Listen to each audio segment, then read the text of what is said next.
Bismillahirrahmanirrahim. Bismillahirrahmanirrahim.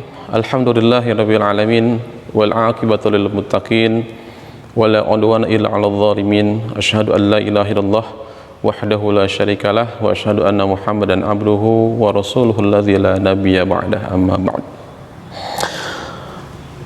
Pemirsa yang dirahmati Allah Subhanahu wa taala, alhamdulillah, puji syukur kehadirat Allah Subhanahu wa taala, atas izinnya lah kita masih bisa melaksanakan segala aktivitas di setiap hari, yang mudah-mudahan apa yang Allah Subhanahu wa taala berikan kepada kita semua senantiasa kita mensyukurinya, dan senantiasa Allah kemudian memberikan curahan limpahan rahmat dan karunia kepada kita semua. Amin ya rabbal alamin.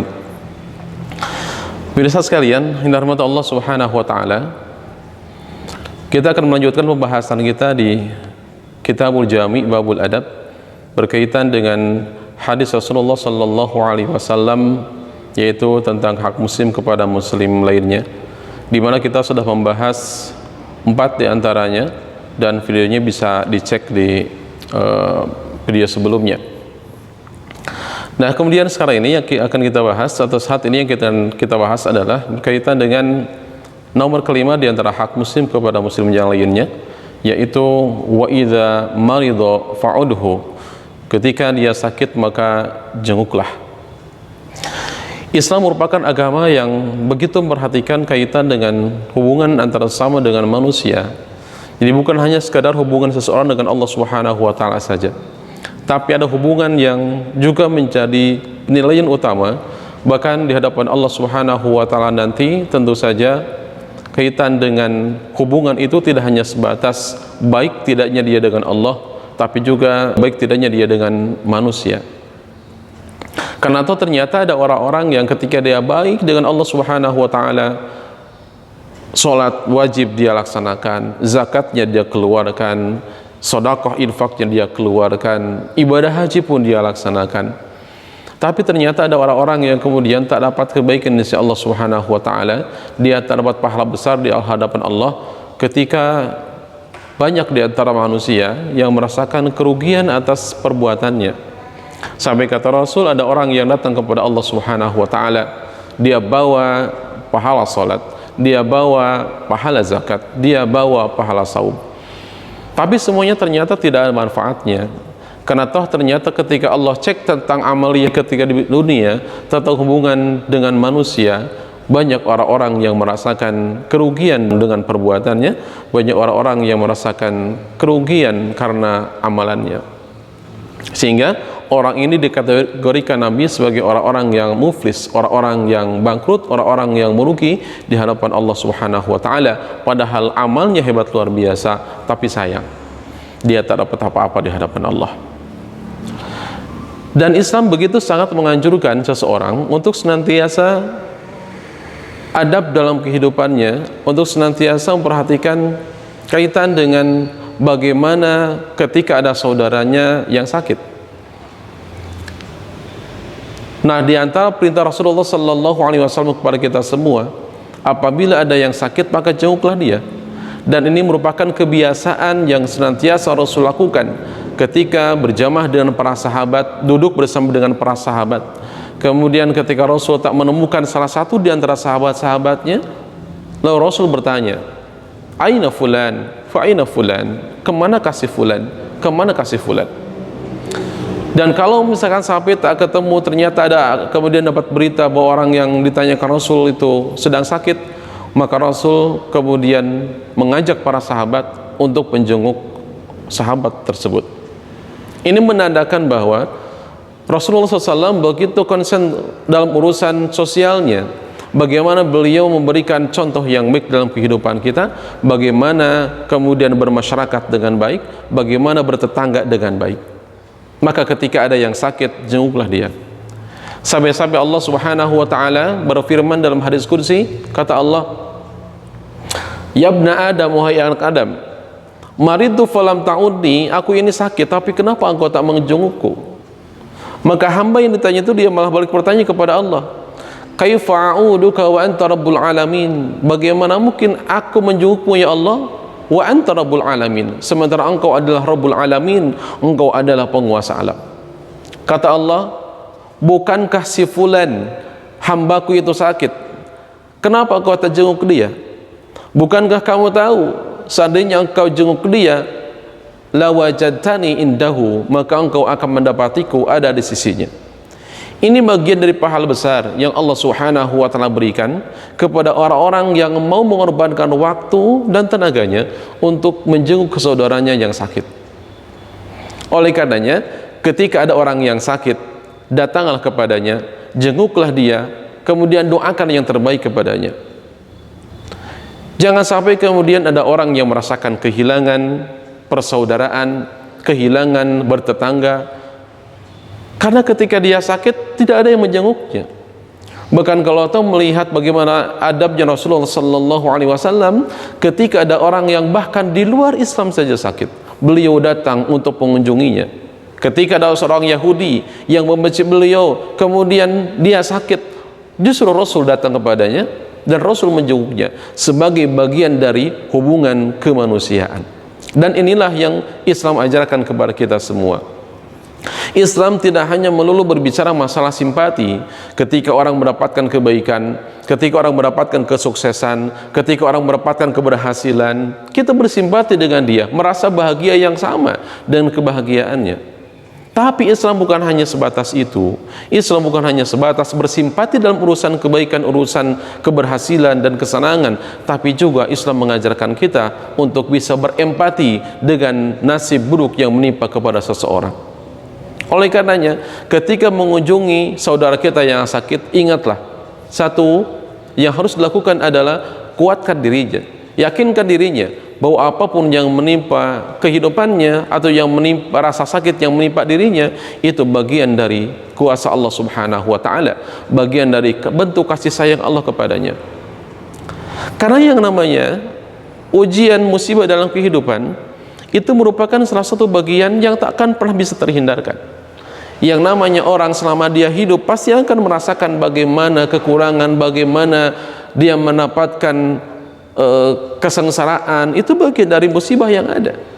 Bahkan Allah Subhanahu wa ta'ala sudah sampaikan dalam ayatnya, wala nabluwannakum bisyai'im minal khauf, kata Allah, dan aku pasti akan menguji kalian dengan beberapa urusan, dengan beberapa hal. Minal khauf, satu, rasa takut. Walju, yang kedua rasa lapar.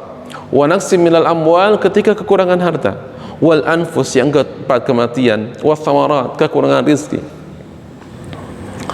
Tapi tentu ada hal yang paling penting yang Allah Subhanahu wa ta'ala ingin tekankan pada ayat itu. Sampai di penghujung ayat Allah sampaikan, wa basyiris sabirin, gembirakanlah Muhammad orang-orang yang mampu sabar ketika mendapatkan ujian-ujian tersebut. Adalah orang-orang yang senantiasa mengucapkan kepada Allah Subhanahu wa ta'ala, berserah diri, kalimat istirja, inna lillahi wa inna ilaihi raji'un. Kami adalah milik Allah, wa inna ilaihi raji'un, dan kepada Allah pula kami semua akan kembali. Maka janji Allah, dia mendapatkan 3 balasan utama. 1, dia mendapatkan keselamatan dari Allah. 2, dia mendapatkan rahmah. Dan yang ketiga, dia mendapatkan hidayah yang luar biasa besar. Maka kuatkan dirinya dan yakinkan bahwa apapun yang menimpa dalam kehidupan bagian dari bentuk kasih sayang Allah, mengistirahatkan dia dari segala macam urusan duniawi untuk kemudian mendekatkan dirinya kepada Allah Subhanahu wa ta'ala. Kemudian sampaikan kepadanya agar memberikan motivasi hidup kepadanya bahwa yang namanya kehidupan pasti akan ada yang namanya ada kalanya di atas, ada kalanya di bawah, ada kalanya dia kaya, ada kalanya dia miskin, ada kalanya dia kekurangan, dan termasuk juga ada kalanya orang itu merasakan kesehatan, dan juga akan ada kalanya dia merasakan rasa sakit. Itu bagian yang tidak akan pernah bisa terpisahkan dalam kehidupan. Senantiasa Allah Subhanahu wa ta'ala menciptakan hidup itu bergandengan, menciptakan hidup berpasang-pasangan. Adanya merasakan sesuatu yang buruk, pasti akan ada sesuatu yang baik. Hanya tentu saja modalnya keyakinan kepada Allah Subhanahu wa taala. Yakinlah bahwa sesungguhnya apa yang datang dalam kehidupan itu pasti akan berlalu. Motivasi itu yang penting.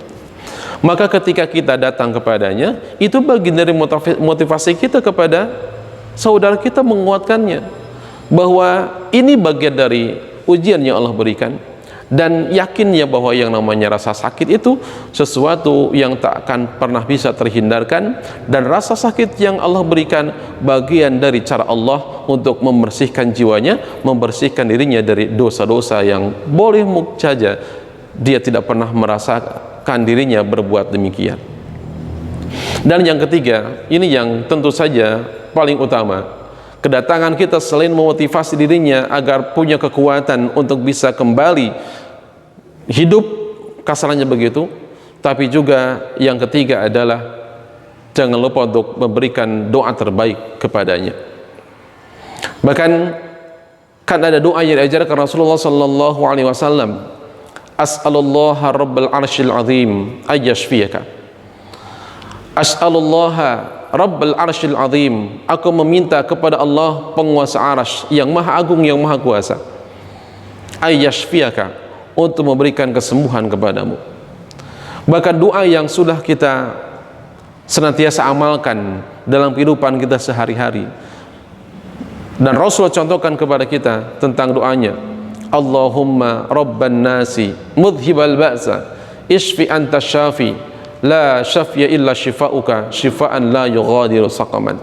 Itu bagian dari doa kita kepada Allah Subhanahu wa taala agar Allah memberikan kesembuhan kepada saudara kita, karena doa itulah doa yang terbaik yang akan menggetarkan arasy Allah Subhanahu wa taala. Dan insyaallah ketika kita mendoakan dia, dan kita pun mintakan doanya dari dia, karena ternyata di antara doa yang mustajab itu adalah doanya orang-orang yang sakit kepada Allah Subhanahu wa taala, karena dia dibersihkan dosa-dosanya, kemudian dia diberikan kekuatan oleh Allah dengan apa yang terjadi dalam kehidupannya, sehingga banyak orang-orang yang kembali bangkit hebat luar biasa ketika dia bisa melewati berbagai macam ujian musibah dalam kehidupan. Maka ketika ada yang sakit, kata Rasulullah SAW mengajarkan kepada kita semua, wa idza marido fa'udhu, ketika dia sakit maka jenguklah dia.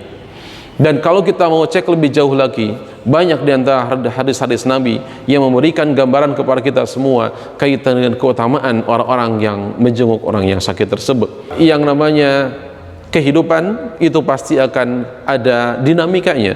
Kehidupan pasti akan ada susah, senang, duka, bahagia, dan sebagainya. Dan sakit itu adalah bagian dari kasih sayang Allah kepada hamba-hambanya, yang tentu saja mudah-mudahan Allah Subhanahu wa ta'ala memberikan berkah tersendiri dengan sakitnya tersebut. Dan satu hal yang paling penting adalah harus senantiasa diingat bahwa Allah Subhanahu wa ta'ala tidak pernah atau tidak mungkin memberikan beban yang tidak pernah bisa dipikul oleh hamba-hambanya. Sebab Allah sudah pastikan di Al-Quranul Karim, la yukallifullahu nafsan illa wus'aha, Allah tidak pernah memberikan beban kepada seseorang illa wus'aha, kecuali dia akan mampu untuk memikulnya, dia akan mampu menanggung beban-beban tersebut.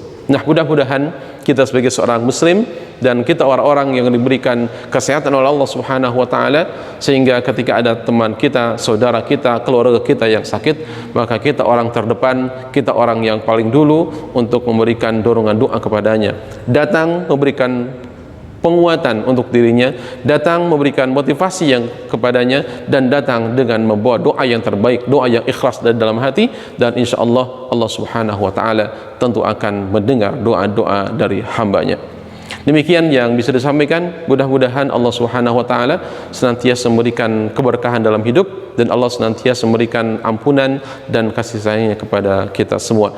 Aqulu qouli hadza wa astaghfirullah li wa lakum. Rabbana atina fid dunya hasanah wa fil akhirati hasanah wa qina adzabannar. Wassalamu alaikum warahmatullahi wabarakatuh.